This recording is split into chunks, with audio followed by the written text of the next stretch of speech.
ushobora gusanga uyu murongo ngiye gusoma warawumvise, ariko uyu munsi Uwiteka akaba yashimye kuwumvira mu mujyo wayo kugira ngo ugukize.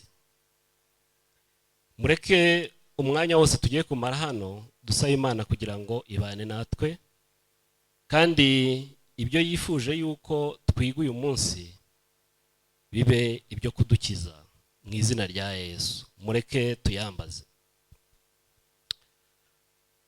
Uwiteka Mana yacu, Mana igira neza, reka tukwite data wa twese kubera yuko utubeshejeho, uratureberera twebwe abakene n'abakire mu bifatika, uratwambika, uduha ibyo kurya, ndetse n'ubuzima tubayeho ni ku bwawe. Umwuka dufite duhumeka ni umwuka uduhera ubuntu. Ni nayo mpamvu tudatinya kukwita data wa twese, kuko ibi byose ubiduha turi abanyabyaha, ariko tuje imbere yawe kuri uyu munsi w'isabato kugira ngo ducishe bugufi nawe, ahubwo twambare gukiranuka kwa Yesu, bityo tubashe kuvugana nawe, amajwi yacu ari kuri iyi si yanduye azamuka agere mu ijuru ahumura nk'umubavu. Ijambo rigiye kuvugirwa hano ribe ijambo ryo kweza buri muntu wese wageze hano, kandi ritubere impamba yo muri ibi bihe bibi turimo, ahubwo isi iri kurangira. Ribe ijambo rizatugeza ku bwami bwo mu ijuru, tubyambaje mu izina rya Yesu.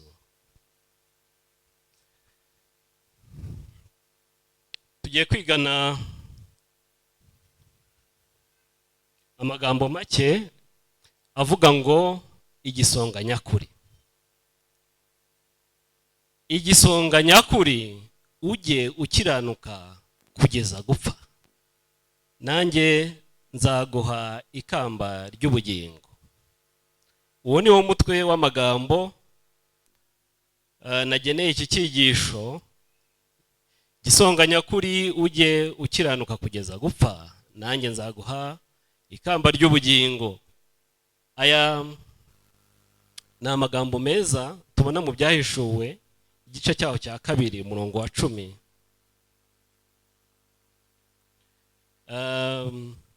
Atubwira yuko igisonga gikeneye guhora kiri maso, gikeneye guhora gikiranuka ndetse kugeza gupfa. Tumaze iminsi twiga ibi byigisho bisobanura neza iby'intambara ikomeye. Mu busonga bwacu turi mu ntambara. Niyo mpamvu Yesu yifuza yuko tugomba guhora dukiranuka mu ntambara turimo, kandi tukaba dufite isezerano ry'uko umunsi nyirizina tuzahabwa ikamba ry'ubugingo twaringanirijwe. Ese amagambo twasomye mu rwa mbere rw'Abakorinto igice cya 4 guhera ku murongo wa mbere atubwira iki? Abakozi ba Kristo b'abanyamurava.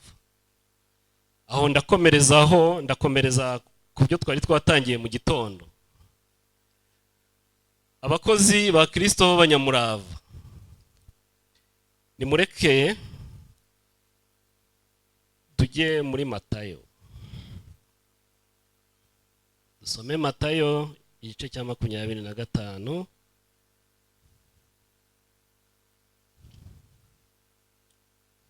Matayo igice cya 25 duhere ku murongo waho wa 14.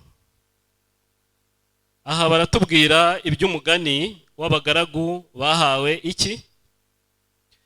Bahawe italanto. Umugani w'abagaragu bahawe italanto. Haravuga ngo bizaba nk'iby'umuntu wari ugiye kuzindukira mu kindi gihugu, ahamagara abagaragu be abasigira ibintu bye. Aha umwe italanto 5, undi amuha ebyiri, undi amuha imwe, uko umuntu ashoboye. Arazinduka. Uwo mwanya wahawe italantu 5 aragenda arazigenza. Arazigenza agenzuramo izindi italantu 5. N'uwahawe 2 abigenza atyo, azigenzuramo izindi 2. Ariko uwahawe 1 aragenda acukura umwobo ashyiramo italanto ya shebuja. Maze iminsi myinshi ishize, shebuja wabo bagaragu araza abarana nabo umubare w'ibyo yabasigiye. Uwahawe italantu 5 araza azana izindi italantu 5 ati, databuja, wansigiye italantu 5. Wasigiye italantu 5, dore nazigenzuyemo izindi italantu 5. Shebuja aramubwira ati, nuko mugaragu mwiza ukiranuka, wakiranutse muri bike, nzakwegurira byinshi, injira mu munezero wa shobuja. N'uwahawe italantu 2 araza aravuga ati, databuja, wansigiye italantu 2, dore nazigenzuyemo izindi 2. Shebuja aramubwira ati, nuko mugaragu mwiza ukiranuka, wakiranutse muri bike, nzakwegurira byinshi, injira mu munezero wa shobuja. Aho nshaka ko dutindaho cyane, ku murongo wa 24. N'uwahawe 1 araza aravuga ati, databuja, nari nzi ko uri umunyamwaga, ko usarura aho utabibye, ko uhunika ibyo utagosoye. Ndatinya, ndagenda mpisha italanto yawe mu butaka, dore ngiyo, ibyawe urabifite.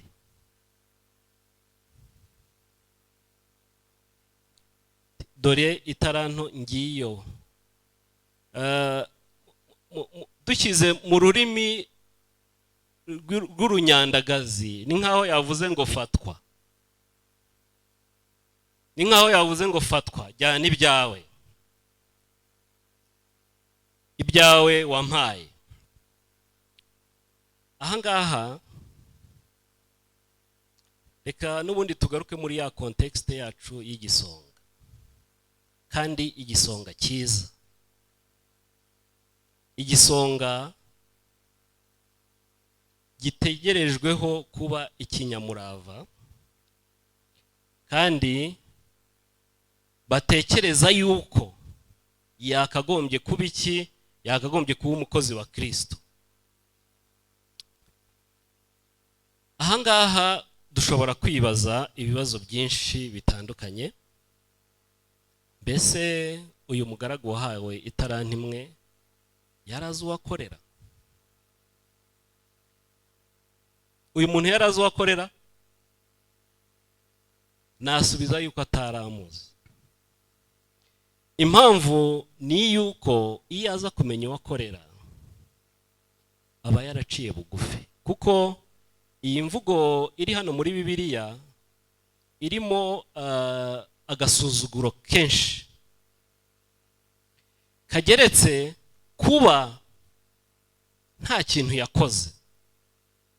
Ikindi, iyo usomye neza ugacukumbura, aba bantu bari bazi ikigenderewe, bari bazi icyo gukora. Buriya muri Bibiliya hari amakuru menshi atarimo, ariko iyo usomye ukabyumva neza, ubona yuko uyu shebuja wabo yasize ababwiye icyo gukora. Impamvu yasize ababwiye icyo gukora nuko bariya babiri babikoze neza. Uyu yabyanze nkana. Ikindi kirimo ngo yabahaye italanto uko buri wese agize ate, ashoboye.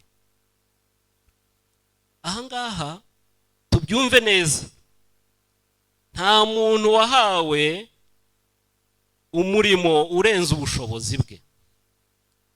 Bose bahawe ubushobozi, bahawe amatarano ahuye n'ubushobozi bwabo. Ese uyu muntu wavuze ariya magambo, nahoze ndeba ngerageza kureba muri dictionnaire y'Ikinyarwanda kuvuga ngo ijambo umunyamwaga, mbona ntago bari kumpa icyo nashakaga. Ariko umunyamwaga hazamo ikintu cy'amahane, umuntu mubi. Ahangaha mutekereze muri contexte y'umuntu ukorera undi. Ibaze baguhaye akazi ukagira kuba utagakoze neza, warangiza ukakagerekeshaho amagambo mabi akakaye nkariye ubwira shobuja. Ese dusobanukiwe na databuja wacu?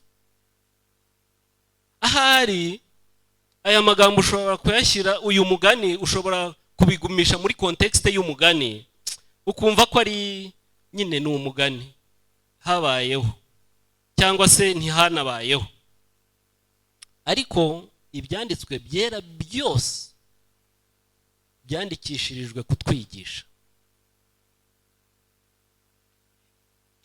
Uyu muntu, uyu mugaragu wabwiye shebuja ko ari umunyamwaga, ko asarura aho atabibye, uyu mugaragu mu buzima tubayeho ni wowe ni njye.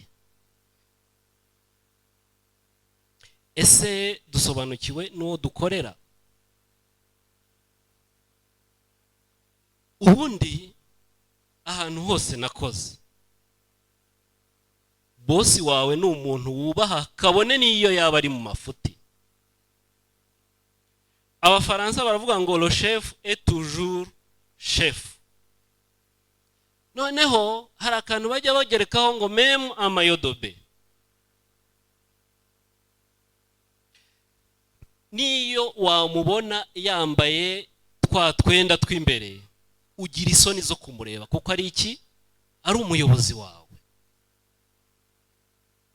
Noneho ibaze kuba ushobora kubwira umuntu ngo uri umunyamwaga.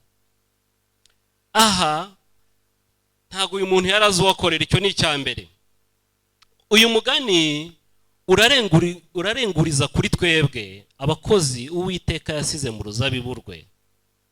Kandi urwo ruzabibu nta rundi ni iyi si dutuyemo, ni abo duturanye. Mwibuke nanone umugani Yesu yavuze muri Luka Luka igice cya 12 avuga iby'umutunzi.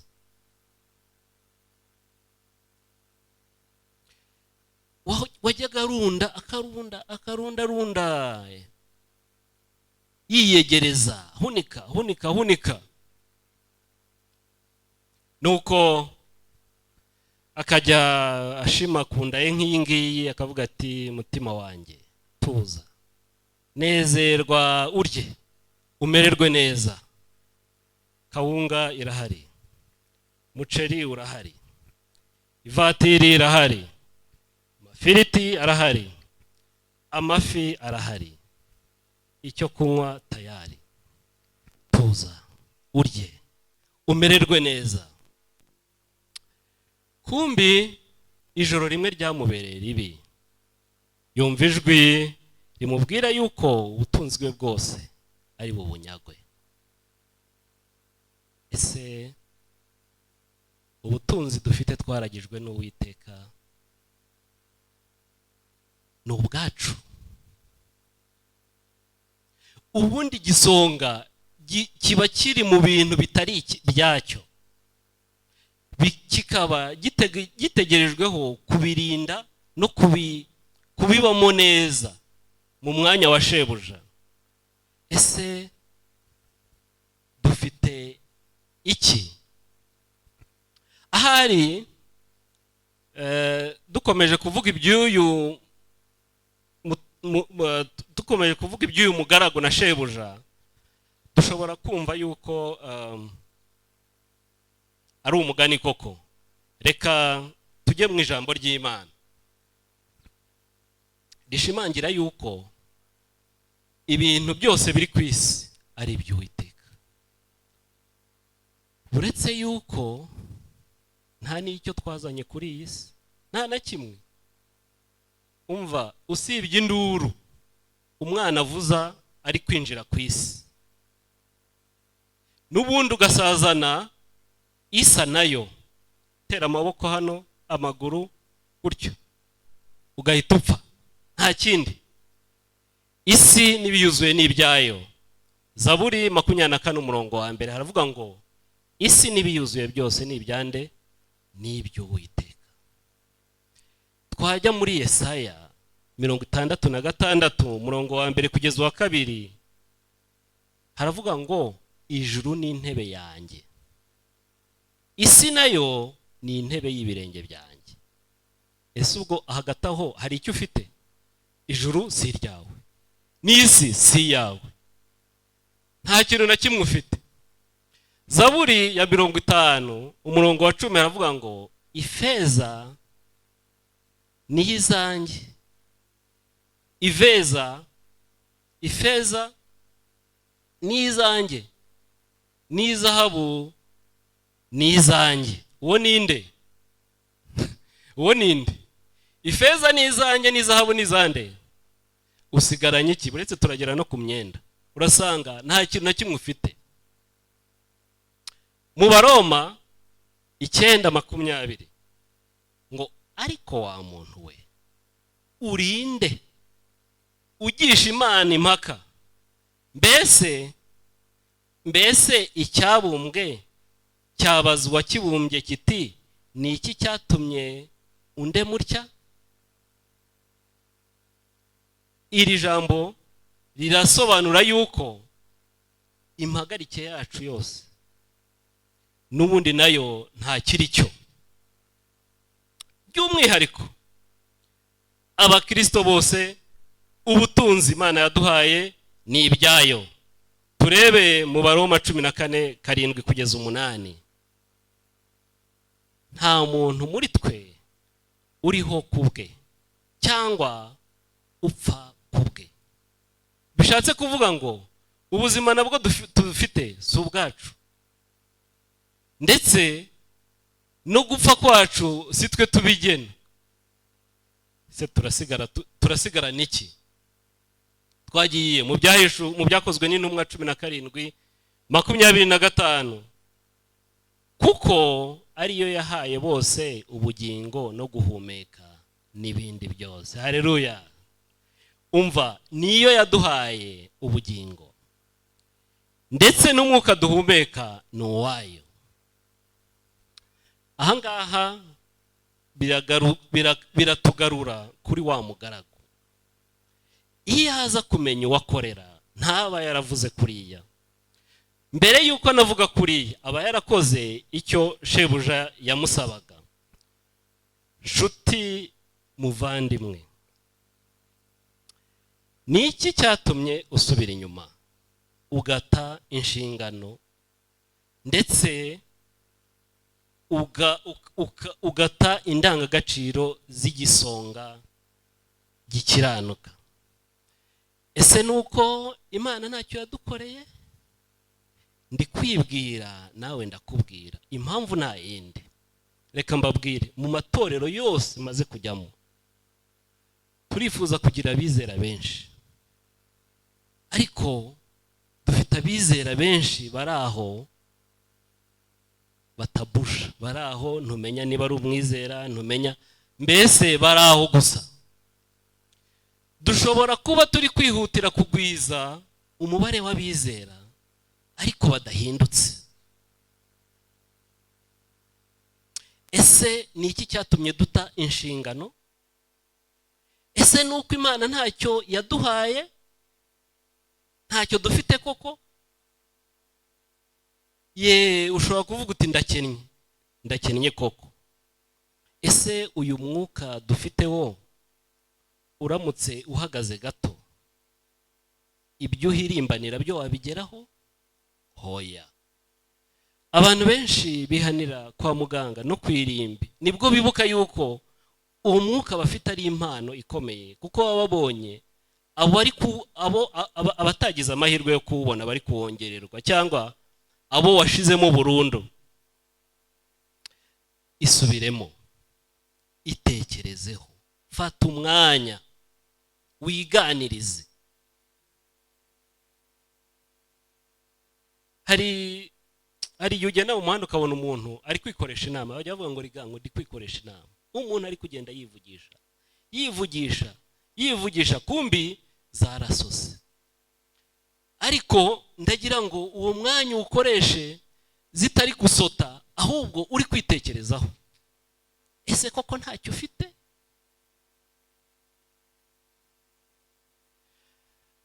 Hari indirimbo nkunda cyane,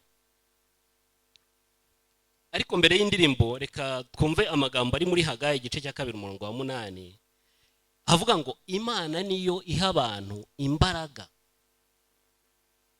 zibakoresha, niyo iduha byose. Noneho twasoma amagambo ari muri ya ndirimbo ya 230 ivuga ngo ibuka imigisha Imana yaguhaye uko ingana. Ndetse umwanditsi barakubwira ngo ntago ari ukuyibuka gusa, yibare.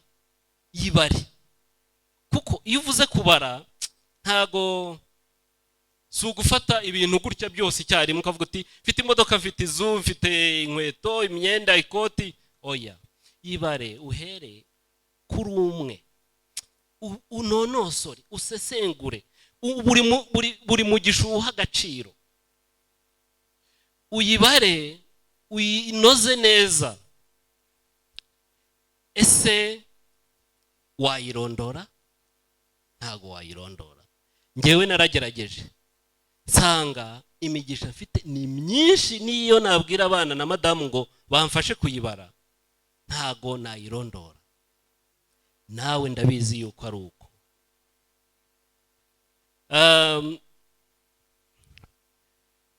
Hari amagambo ari mu gitabo cyitwa Inama ku Busonga avuga ngo iyo tuvuze ubusonga mu myumvire yacu dutekereza ko ubusonga bureba ibintu bifatika, ariko siko biri. Ubusonga burenze cyane ibyo, bureba ibintu byose bifitanye isano n'imibereho y'ibyamwuka. Niyo mpamvu nabwiye mu gitondo ngo icya 10 n'amaturo ni output y'umuntu wahindutse. Reka nkubwire, abantu batanga icya 10 n'amaturo batabitangishijwe nuko bakiriye Yesu Kristo, kugira ngo icyo cya 10 kijye kubwiriza no kuvuga ubutumwa, amafaranga barayatanga akagenda agakora umurimo wayo, ariko bo ntacyo abasigira. Amafaranga arakoreshwa ariko wowe ntacyo akumarira. Ese ntidufite byinshi twahimbarizamo Uwiteka? Mu Baroma 12 ngo nuko bene data ndabingingira kubw'imbabazi z'Imana ngo mutange imibiri yanyu ibi bitambo bizima byera bishimwa n'Imana. Imana yaduhaye byinshi tudashobora kurondora, nimureke tubihimbarizemo. Nari nateguye icyigisho kirimo n'ibihamya, ariko reka nsoreze ku buhamya bwanjye.